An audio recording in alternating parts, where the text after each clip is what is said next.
I think in 1957, race relations were becoming tense. The question of which way Nashville would go was a subject on many minds. I was just excited about being in school. I guess all of us was just excited about being the first day of school, and and I guess that's where our thoughts were. I thought everybody went to school in a parade. There was all these people, and I was not afraid.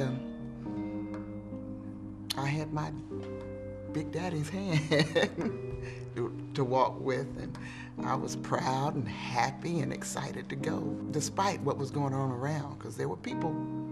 It was a parade of people. It wasn't a happy parade, but it was a jeering crowd is what it was, but to me it was a parade of people. I didn't focus in on what they were saying. We rounded the corner just before you get to the school. We had to go around the corner. I saw all these people everywhere. They were all on the sidewalk, just everywhere. And it really didn't hit me what was going on. As we got closer to the school, then the name calling and everything, and as closer we got, the more names was calling, and so I just kept walking. I said, no, that's not me. That's not me. That's not who I am. Nashville, of course, decided that it was going to do the, quote, right thing, close quote. We were going to desegregate the schools the way they should be desegregated. We had a school board that embraced what was called the stair-step plan. It was an effort to move with all deliberate speed. Accent on deliberate, not speed. So I was the one that had to take children to school. So it was kind of scary. It was really scary because you get phone calls. We're gonna kidnap your child. We're gonna throw a bomb in your yard, and just all kind of little stuff. Nothing that was serious enough, but that was scary. Rather scared myself, but I didn't show it. When somebody throws some bricks and bothers, said 150 people walking behind you, and you tell me you ain't gonna be scared? No, honey. I was afraid too.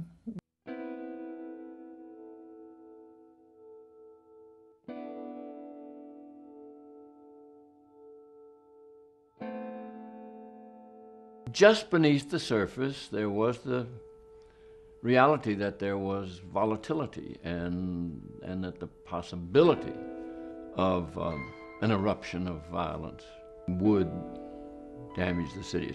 There were people just violently opposed to desegregation, any change at all. We heard, at that time, we heard how the kids was treated down in Arkansas. All that was coming over the news and stuff and everything.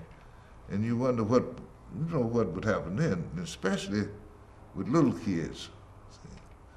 I personally think it was very dramatic that all these little 6-year-old children were going to these all-white, predominantly white schools, desegregated schools. When I went to the school in 1957, it was the same year that the high school kids went to Central High School in Little Rock.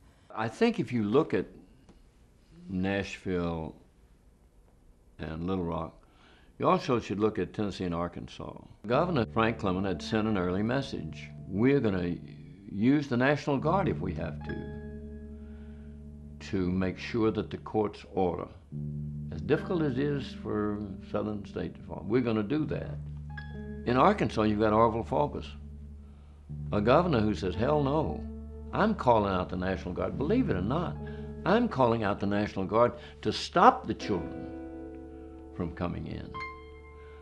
He creates a confrontation between federal troops and state troops, and it takes The President of the United States, Dwight D. Eisenhower, in effect, denationalized the Guard. I mean, to get federal troops to come in there in order to desegregate Central High School.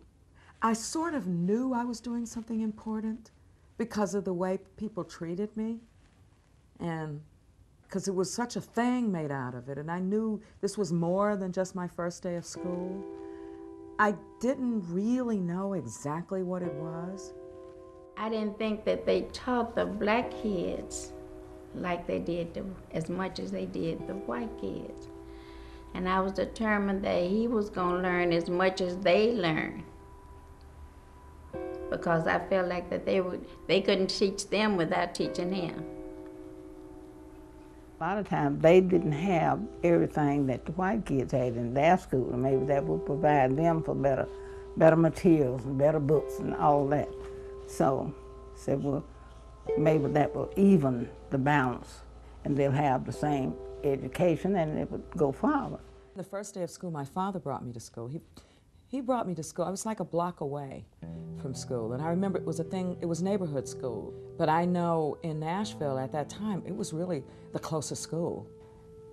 After the Supreme Court ruled against segregation in 1954, it was 3 years before the Nashville schools took their first small step to desegregate. And even then, they were ahead of most of the other southern cities. It was all right for us to play in the neighborhood together, but then attending school together, that was a different thing. When I got to the school, I immediately found a neighbor playmate, which added to my security, and I made a couple of new friends that were white children. Still remember my first grade teacher, Miss Fox. I'll never forget her. She wanted us all to learn, not just one individual. You know, she treated us all as one. I remember the first word my first grade teacher taught us to write, and it was "we." I remember that very clearly. I remember also thinking, oh, that's appropriate, although I didn't know what that word appropriate meant, but I thought that was like a good word. There was 3 families there that was enrolling their kids at that particular day. This was the day that Casper had the crowd riled up and everything, and it was quite a crowd there in front of the school. I was a little scared, especially with all this crowd here. I had her by the hand, I wouldn't turn her loose. Well, I put her in there. I said, but this man Casper, they done heard him all 2 or 3 weeks, I guess, before school opened up. He was down there. I guess he was a racist. There was a cross burn in the yard twice. One in the yard, one out there in front of the house. It was just a mess. On September the 9th, 1957, I was working as patrolman with the Nashville Police Department, and we were on 12-hour shifts. When I got off at midnight, I lived about a block away from the school here, and I just put my hat and my gun up on the shelf, and I turned around. About that time, I heard this loud boom. The house shook, and it knocked me across about halfway across my living room, and I couldn't imagine what had happened. It was a terrible sound. About that time, I saw some smoke, looked like smoke, coming up from the school, and I hollered at my wife, and I said, I believe it's the school. I'm going up there. So I took off running up here. The whole corner of I guess it's the east end of the school, was blown out. It was a terrible sight and a sad sight to see.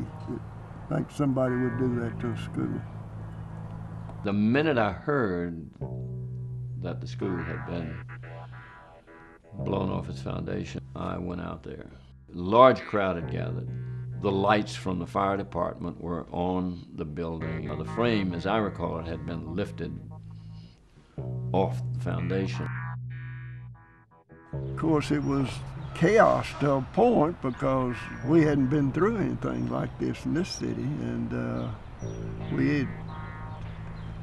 it was all the results of a little black girl coming to the school here, and some people didn't want that. There beneath the lights was the dim outline of a mass of people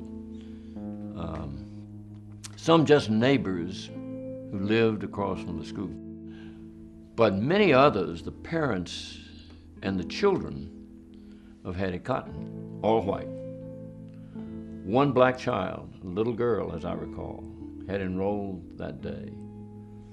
And she, of course, by that time was in police custody for her own protection and for her family's protection. But looking back on it, what most of those people were saying to themselves, and some said aloud, you know, this is a lovely little school. Our kids get a good education here. I fear too many of them said, why did the blacks have to do this to us? Not why did a monster put a dynamite blast the foundation of this building. That idea of misplaced blame certainly came from the fact that it was a peaceful, placid, caring community, and suddenly integration has disrupted all that. We didn't know what it was, but we were at home that night and we heard it. It was so loud we heard it. Didn't know what was going on at that time. The next day was not what the bomber would have hoped. The bomb really backfires in the face of the merchant of violence, of the bomber. That's when things turned better. around. When Suddenly things got instantly better when after that bombing. And to go over there and bomb their newest elementary school, then immediately The law said enough. they said, pick them up, arrest. Anybody you see, pick them up, arrest. So that changed the whole. Changed the whole thing. Looked like the whole thing in the city. Yeah, settled down. I think from the mayor all the way down to the citizens in the city, we were able to overcome that and integrate the schools and do what was supposed to be done by law and by what was right in this country. You know the scenes on the sidelines of football games, right at the end, there's some unsuspecting winning coach standing there, and suddenly there was a shower of ice, water, and slivers of ice dumped on him, and you know it just shocks the body. Nashville's civic body felt that shock of ice water. If that man with dynamite and a fuse thought he was going to intimidate the parents of that child, or any of the parents of any of the black children in this community, he's the one who had a shock coming. The first few days of school, we were lucky. I mean, there was the school that was bombed, Hattie Cotton. I remember hearing about that, and I remember there was a little debate among my parents as to whether I should go to school the next day. I went. I think it was, of course, I was going to go to school. She said, Mama, ain't no cheering in that school. I said, well, don't worry about it. You just pay attention to the teacher. As a parent, they had violated, and I thought had interrupted my children's education, because I figured they were going to have to be taken to another school. They may not would have the same principal, which they all love. I was upset about it. There were, I think, 21 blacks throughout Nashville. They attended other white schools. After the bombing, only 13 continued. I was young, and I didn't have any fear of any harm coming to my family.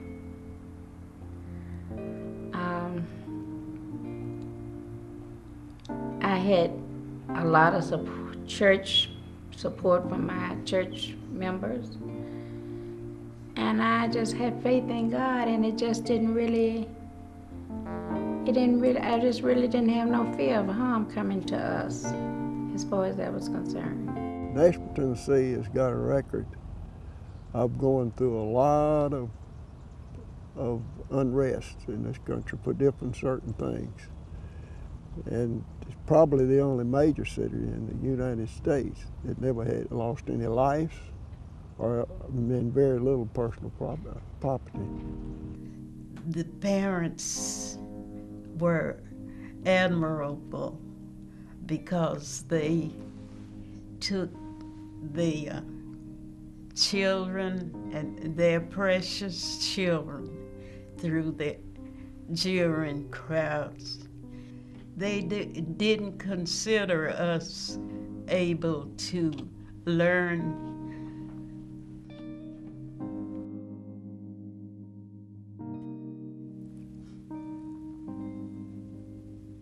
Miss Hayes and them, they all were nice. They walked along with me.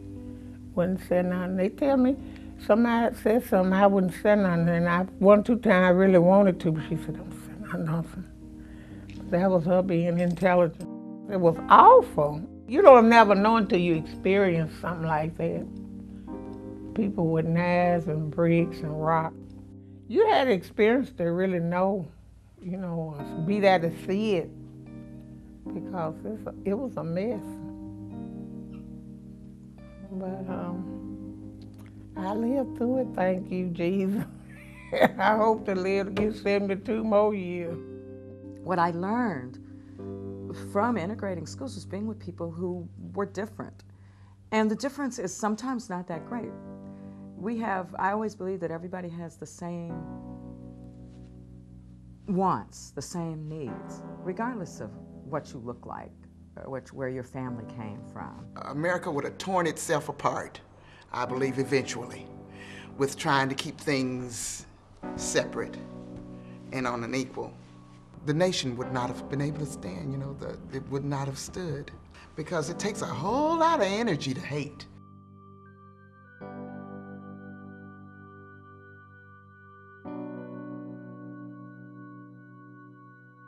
But I can say one thing, I'm glad I made an effort to help somebody, as well as mine.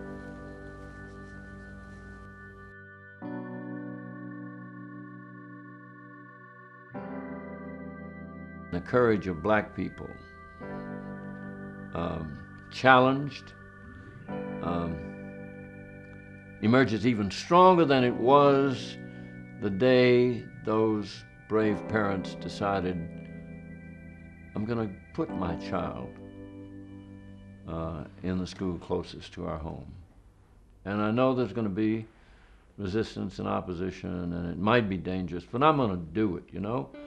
The journey that I've made today, and the journey that probably everybody, all the other kids who started on that day in 1957, how it's influenced our lives,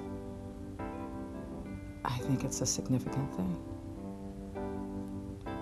I mean, in ways it is our own personal stories, but it's also a story of America. It's a story of us.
Heart disease must for 5,000 miles average. If you're in danger of losing your home to foreclosure, call today, because nothing is worse than doing nothing. Takeout meals for just $12.99. Call now. Sherry Pearson. You are the sole surviving heir of the King of Montanopolis, and you are now worth $45 million. I'm rich! This can't be real. Of course it's not real. Come on. Having money isn't about luck. Like that takeout meal. Cook at home instead, you can save thousands a year. Feed me. Feed the pig. So you're the new girl. Yes. That's cute. Go on in. Mr. Felsnikov, thank you for overlooking my credit score. I was in college and I charged up a whole bunch of things that I really couldn't afford. Who knew employers checked that? Hey, kid, I don't credit check you. You don't credit check me. Capiche? And sometimes it floods in here. You might want to start wearing boots. Potential employers can check your credit. Don't let your bad credit put you in a bad job. No matter where you live, life in the ocean depends on you. To help protect our ocean, recycle and dispose of your trash properly.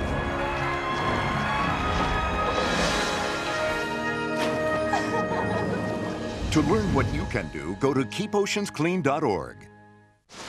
So, are you going out tonight? I can't. My parents say I have to be home right after work. That's so gay. Totally gay. Ugh, that is so Emma and Julia. Why are you saying that's so Emma and Julia? Well, you know, when something is dumb or stupid, you say that's so Emma and Julia. Who says that? Everyone. Imagine if who you are were used as an insult. When you say that's so gay, do you realize what you say? Knock it off. I'm starving. What's for breakfast? Guten Tag! Johannes, Franz! I bring you arts-enriched Raisinblams, fortified with increased test scores and creative problem-solving skills. It's good! And good for you. Bobby? Susie? Don't worry, that's just the power of the arts! Feed your kids the arts. For 10 simple ways to learn how, visit AmericansForTheArts.org. It's fun to sing, Zippity zip zip zin zin zin. dance, and play music every day. Yeah, go for it! Doing something artistic inspires creativity and helps you succeed in school and life. Hooray! Play music, paint, and dance together as a family. Come on, team! Blast off with the arts. Blast off! For 10 ways to add the arts into your life, visit AmericansForTheArts.org. I present to you Algebra 2, Foreign Languages, and finally, Biology. Who among you will step up to their challenge? Me. Yeah, I'll do it. Me too. Sign me up. Take on the tough classes now. You need them to prepare for college.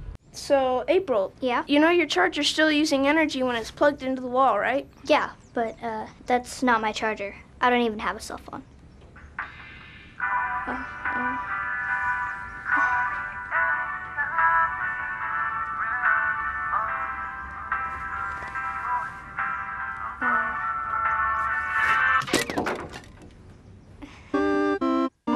Millions of kids are using their energy wisely. What's your excuse?